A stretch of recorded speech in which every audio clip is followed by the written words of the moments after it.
नमस्कार। शारदा डायरी में आपका स्वागत है। आप सभी को होली की बहुत बहुत शुभकामनाएं।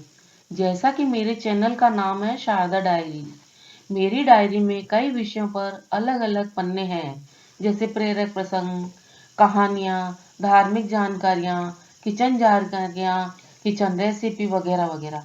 उन्हीं में से कुछ अलग अलग पन्नों के अनुभव व लेखन को आप तक पहुंचाने का मेरा प्रयास रहता है। आइए इस बार होली के बारे में जानते हैं। होली भारत का बहुत ही प्राचीन व प्रसिद्ध लोकप्रिय त्योहार है। होली फागुन मास की पूर्णिमा को हर्षोल्लास के साथ मनाई जाती है।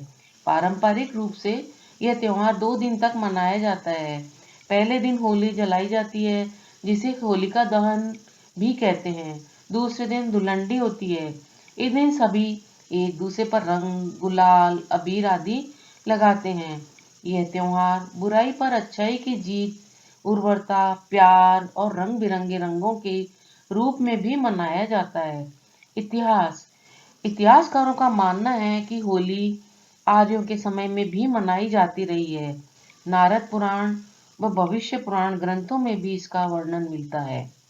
मुगल काल में भी होली खेलने का वर्णन है। भगवान श्री कृष्ण की लीलाओं में होली खेलने का भी उल्लेख मिलता है। होली के दिन ही भगवान शिवजी ने कामदेव को वापस जीवित किया था। इसलिए होली को मदनोत्सव के रूप में भी मनाया जाता है। भारतीय मंदिरों के भित्ति चित्रों व आकृतियों में भी हमें होली के सजीव चित्र देखने को मिलते हैं। होली के बारे में एक विशेष जानकारी यह भी है कि होली जलाने के पहले 8 दिन तक कोई भी शुभ कार्य करना उचित नहीं होता है। इस अवधि को होलाष्टक दोष के नाम से भी जाना जाता है। इन दिनों में ग्रहों का रूप उग्र होता है, जिसका प्रभाव मानव मस्तिष्क पर भी पड़ता है। वह शंकाओं व दुविधाओं में घिरा रहता है। इसलिए सही निर्णय में उसे बाधा आती है, वह काम में सफलता नहीं मिलती है। इसलिए होलिका दहन के बाद किए सभी शुभ कार्य सफल व शुभ फल देते हैं, ऐसा माना जाता है। कहानी होली पर्व से अनेक कहानियां जुड़ी हुई हैं। इन सब में सबसे प्रसिद्ध कहानी है प्रहलाद की। माना जाता है कि प्राचीन काल में हिरण्यकश्यप नाम का एक अत्यंत बलशाली असुर प्रवृत्ति का राजा था।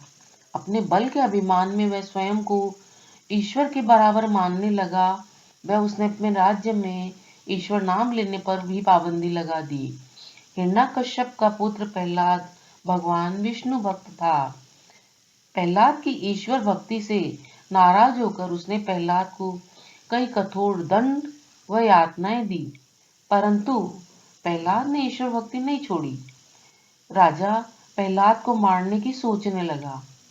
हिरण्यकश्यप की बहन होलिका को वरदान प्राप्त था कि उसे आग से कुछ भी नहीं होगा, वह सुरक्षित निकल जाएगी।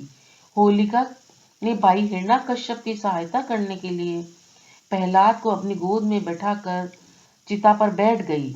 जैसे ही चिता जली, होलिका स्वयं जल गई।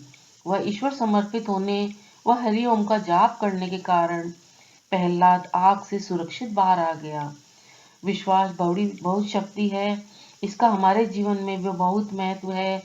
और होलिका द्वारा सही उपयोग नहीं करने के कारण अपने वरदान का वह नष्ट हो गई।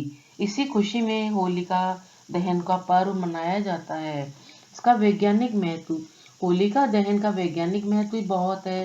होलिका दहन से वायुमंडल में ऋतु परिवर्तन से उत्पन्न होने वाले अनेक संक्रामक किरणों भी नष्ट हो जाते हैं।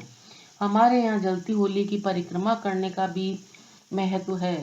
परिक्रमा करने से होली के गर्म तापमान से हमारे शरीर के कीटाणु भी नष्ट हो जाते हैं और ऊर्जा का संचार बढ़ जाता है। रंग की होली क्यों मनाई जाती है? प्रकृति में हर रंग अलग अलग दिखने व आनंद लेने के लिए बनाए हैं। हमारा जीवन भी रंगों से भरा होना चाहिए। हमारे जीवन में भी इसी प्रकार रंगों की तरह निभाई जाने वाली विभिन्न भूमिकाएं शांतिपूर्ण रूप से अलग अलग विद्यमान होनी चाहिए। इसके लिए हम चाहे जिस परिस्थिति में हो, होली के सुर्ख रंगों की तरह हमें तन मन से पूर्ण योगदान देना चाहिए। तभी हमारा जीवन सुख व खुशहाली के रंगों से भरा रहेगा। होली के रंग हमें सुख व प्रसन्नता का संदेश भी देते हैं। यह श्री कृष्ण जी का प्रिय त्योहार माना गया है, इसलिए इसकी खास रौनक मथुरा वृंदावन में देखने को भी मिलती है। वहाँ होली का यह रंग पर्व लगभग 15 दिन तक चलता रहता है। बरसाने की लठमार होली भी काफी प्रसिद्ध है। इसमें पुरुष जब स्त्री के रंग लगाते हैं तो महिलाएं उन्हें कपड़े के बने कोड़े से जोर जोर से मारती हैं। हरियाणा की होली भी हंसी ठिठोली के लिए काफी प्रसिद्ध है। पुराने मनमुटाव भुलाने के लिए होली पर्व खास माना जाता है। इस दिन बच्चे बड़े सभी मिलकर हंसते गाते एक दूसरे के रंग लगाते हैं, होली खेलते हैं।